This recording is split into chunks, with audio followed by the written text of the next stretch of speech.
The NFL is a greedy, greedy beast. For more than 60 years after the Sports Broadcasting Act of 1961, the NFL and college football coexisted in mostly peaceful harmony until 2024 and the first ever college football 12-team playoff. See, the CFP announced almost a year in advance when they would be playing the first games of the reimagined playoff. And yet, the NFL still decided to go head to head in direct competition with its oldest partner. Poor is the pupil that does not surpass his master, right? While the NFL's call to double book may seem accidental or innocuous, I don't know if I'm buying that. As college athletes become millionaires in their own right, the collegiate game becomes much less of a feeder into the NFL rank and more of, dare I say, a direct competitor to the NFL model. More on that to come, but what does all this have to do with the UFL, you ask? Well, the UFL is on the precipice of the fateful moment that will determine its future longevity.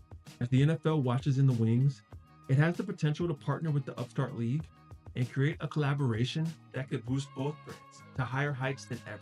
Or the calamitous doom that grips so many older failed leagues could creep in to sink the UFL before it could even find its sea legs. Hey, I'm Ram. Thanks for checking out my channel. Let's get into it. But the potential for a unique relationship with the UFL and NFL only really makes sense within the context of everything that's gotten us to this point so far. So we have to dive into the modern history of American football leagues briefly. Let's set the scene. It's 1974, and the NFL is well on its way to cementing itself as America's top sport. The AFL-NFL merger promoted a unified dominance that set the NFL on a blazing path, unseating the MLB as America's new pastime. A new league, dubbed the UFL, thought to rival the National Football League and exploit a market the NFL left untapped: the world. Well, the World Football League was founded in 1974 and would survive a good season and a half before closing its doors halfway through its second year. The league would bring us legends like Marty Schottenheimer and John McVay, yes, grandfather of Sean McVay, but the league would also give us iconic moments that are largely forgotten, like the uniform pants plan that had different positions, wear different colored pants to make the game, easier to understand. Or how about a player jumping from the NFL to the WFL in the middle of the season and then being summoned a restraining order during the game that benched him?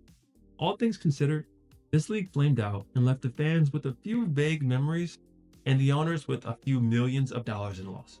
But that wouldn't stop the first United States Football League from attempting to right the ship and once more take on the NFL head to head.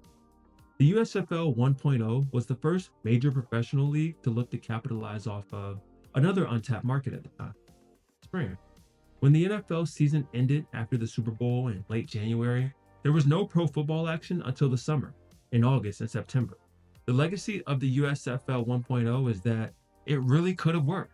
The league completed 3 full seasons of high-level football with former Heisman Trophy winners from college, Hall of Fame coaches, and millions of fans across the country.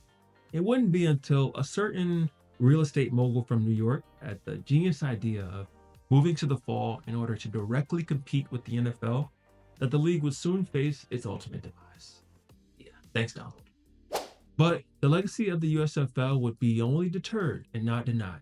More on that to come. After the 1986 demise of the USFL, there would never again be another major competitor to the NFL in the US. But maybe the USFL had cracked the code with the idea of professional football in the spring. Well, I'd be remiss to mention spring football without discussing the American Football Association. From 1977 to 1983, the league was the first reasonably successful spring football league, and for a few key distinctions that accounted to the success. First, the league held itself as explicitly a minor or developmental league. There was no confusion on if the league was trying to compete with the NFL or overthrow the king. Along with this, the league held its season exclusively in the NFL offseason. The downfall of the AFA came when a strong USFL front dominated spring football, and without any loyal partnerships or mainstream acceptance through a network TV deal, the AFA had no choice but to succumb to its demise in 1983. So while the NFL grew more and more popular in the eyes and hearts of America throughout the 80s, they realized the value of growing the brand international and the market opportunity for a spring football league. entered the World League of American Football in 1991. What we now recognize as NFL Europe, the league began as an NFL spring football product designed to appeal to international markets. At its founding, the league held 10 teams, 6 in the US, 3 in Europe, and 1 in Canada. Seen as the first transatlantic sports league in all of history, the league held games in Germany, Alabama, and California. And while that does sound really cool and innovative, it also sounds really expensive. And after 1 year, the league was on the brink of collapsing due to millions in losses. The WLAF had 2 seasons of mixed success and would transition to NFL Europe in 1995 and held on for 15 years in total. There were periods of great success in the European market, and the appetite for American football was at all-time highs internationally. But tepid American success led the NFL to lose hope on its foreign stepchild. Reports stated that the league was losing some $30 million a year, and those losses were simply unsustainable. And I hate that the brand couldn't have been salvaged, because a lot of good came from it. The league was responsible for developing some of the greatest legends in football, like Adam Vinatieri and Kurt Warner, and dozens of more coaches, staff, front office personnel, plus some pretty dope uniforms if I do say so myself. Speaking of uniform, a few short years later in 2009, the first United Football League would bring us some of the worst uniforms football has ever seen. And yes, worse than the position pants from the WFL in the 70s. The UFL had all the potential of a startup spring football league and sought to learn from many of the mistakes its predecessors failed. They kept the league small to reduce costs, secured a TV deal with the regional broadcaster, and were able to secure big-name investors like Mark Cuban, T. Boone Pickens, and Paul Pelosi.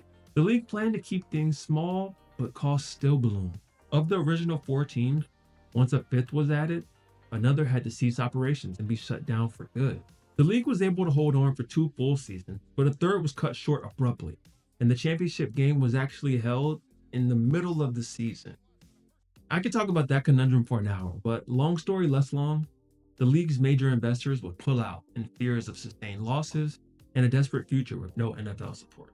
But, like the ancient USFL, the UFL would lay dormant, but not die. For nearly a decade, no alternative to the NFL would have any sustained mainstream success, until the XFL was resurrected in shining glory. Now, in our reflections to this point, we skipped over the 2001 XFL because of its ambitious, yet ultimately unsuccessful flameout.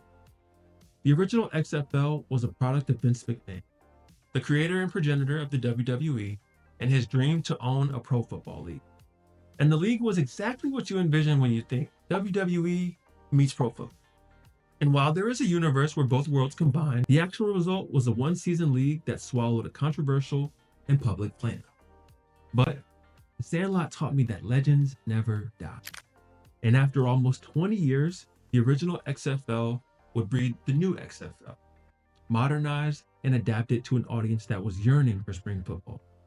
The new XFL would bring new rules, new markets, and new leadership to the product, and most importantly, a major partner in ESPN. While many of our earlier leagues failed because they couldn't generate enough mainstream support, the XFL was promoted by the worldwide leader in sport, and every game was available on one of the ABC ESPN partner networks. The ESPN backing set a buzz that would really ignite some excitement behind the league. Unfortunately, the COVID-19 pandemic would cut the first season short and paused indefinitely. At the same time, another spring football league was in the works, and like the XFL, this league was also a reincarnation from years past. In 2022, the United States Football League was back with a revamped version for the modern ages. And while this wasn't technically the real USFL, it would take a lawsuit to settle that dispute. The league operated with some of the old team names and trademarks, and this time with the support of Fox and NBC, 2 of the country's biggest broadcast companies. With this support and some veiled NFL backing, the league was too big to fail and successfully completed 2 full seasons. The USFL ended up sitting as a direct competitor to the new XFL, but the 2 were able to generally carve out their own niche in separate timing. After about 3 years of modernized professional spring football with the USFL and XFL coexisting, the writing was on the wall that a merger was inevitable. Which finally brings us to 2024 and the creation of the UFL, United Football. ABC, ESPN, Fox, Disney, many of the country's biggest broadcast partners joining forces and birthing the superchild of the XFL and the USFL. The UFL would bring together the best coaches, best players, and best systems from the two leagues to ideally give fans the most enjoyable spring football viewing experience. And me being one of them, I really enjoyed year one of the UFL. I legitimately watched every single game of the USFL and XFL seasons and saw many of the league's most unique innovations, like the referee cameras, or in-game access to coaches' play calling and decision-making, or in my opinion, the most valuable rule change in all of football, the three-tiered extra point option. The league was innovative and set out to carve its own path for spring football. Now, if you're listening closely, you may have realized I haven't once mentioned the NFL's role in supporting or unifying the league. And I don't think that's an accident. Like we discussed earlier, the NFL once operated a developmental or minor league, not even 20 years ago, and that wasn't the most fruitful. The NFL being a collective of old money billionaires, it's not unlikely that they would be hesitant to jump all in on a risky new spring football venture, especially after the last one cost them tens of millions of dollars in losses. But with that being said, the NFL still can't deny the value a developmental league could bring to the Shield. I see three primary reasons the NFL would want to support a developmental league and why the UFL would be the key source for that. Now, before we go any further, I feel led to address the elephant in the room. Why couldn't the NFL just start its own spring league? Or watch the UFL die a slow and painful fallout, then swoop in with their own product? While that might seem like a good idea in theory, I think it would actually have a couple of negative ramifications if the NFL actually tried the concept. Firstly, the NFL now has an entire new generation of fans that have no knowledge of the decades and decades of failed spring leagues that have come before. Anyone, say my age or younger, really doesn't know anything about the WFL, the AFA, the XFL 01, the USFL in the 80s. They don't know anything about it. And with this new gen, the growth of the UFL can be the springboard towards an acceptance of professional spring football. If the NFL were to watch the UFL collapse and die, it would set the precedent that all these leagues can do is fail, and would be no different if an NFL product were to come soon thereafter. It would leave a sour taste in the mouth of fans to watch the UFL struggle, and then the NFL swoop in and save the day with its own league. Secondly, if the NFL were to swoop in and replace the UFL, I ultimately think this would flame out because of the league's current status as the status quo. See, right now, many of the most loyal spring football fans support the league for its separation and uniqueness apart from the NFL. The UFL doesn't just feel like the NFL in April, but it feels like a completely different product with different aims and ambition. An NFL-operated spring league would draw criticism from the loyalist alt-football core fan base and draw criticism from the traditionalist Sundays in September fan base. With no real core audience to rely on, the league would be doomed from the start, which builds into the three reasons why the league would be wise to support the UFL and push it to survival: efficiency, brand dominance, and game expansion. The NFL is a league made up of rules and regulation, and since the game of football is not perfect, there's always a need for rule innovation to continue to progress the game forward. What comes to mind for me is a rule implemented in the 2019 season that allowed teams to challenge pass interference calls. The rule came amidst a time where fans were angry with how the league handled some big no calls and key moments. As a result, the league took 1 year of consideration and research, then hastily implemented the rule. It goes without saying that the change was a colossal failure and flamed out before it could even be adjusted and tinkered with. Now, the Canadian Football League, on the other hand, had implemented pass interference review and held it for 5+ years, but it took time and as many as 3 years in evaluating and researching before implementation. If the NFL had had a developmental league in that moment, formally under its wing, it could have implemented a high level of innovation testing and rule review in order to more seamlessly implement changes into the major product. Much like how the NFL introduced its revamped kickoff rules for the 2024 season, that innovation came directly from the XFL and was only implemented after studying the results of the XFL's experiment. These types of innovations and experiments could be tried on a wide scale for a variety of potential rule changes in the UFL before being brought to the mainstream in the fall, allowing for a much more seamless and efficient transition. Look at the NBA and its G League, founded in 2001 as the NBA Developmental League. The association has been able to use the G League as a farm system for developing talent and innovation in the same stroke. We've seen the same with the MLB and its rule changes throughout its farm leagues, and other sports follow similar patterns all across the country. The ability to test certain rules and innovations at a smaller level before bringing them to the top level increases the potential for success, with the proof of concept already established. Besides efficiency, could increase the NFL's brand dominance. A truly symbiotic relationship could form if the NFL went all in on supporting and upholding the UFL. While today's college football landscape may seem like a feeder into the NFL and its own minor leagues, you'll never watch a college football game and see NFL logos, merchandise, or personnel. That separation is due to the NCAA's amateur model, essentially separation of church and state. But with the UFL NFL connection, the NFL could plaster its logos and its clear support into the UFL, drawing from its success and reaping the benefits of endorsement. It's clear that today, the NFL may be a bit jaded from its prior failures in developmental leagues, and a bit hesitant to go all in with supporting this new nascent UFL. But the NFL could reap many of the benefits for establishing another football league in America and only grow its brand from the most dominant football association in the world into the most dominant sports league in the world, period. And while brand dominance is enticing, the ultimate aim is game expansion. Over the last 20 years since the failures of NFL Europe, the league has still sought to grow the game internationally. That's because the league recognizes the inherent value in growth.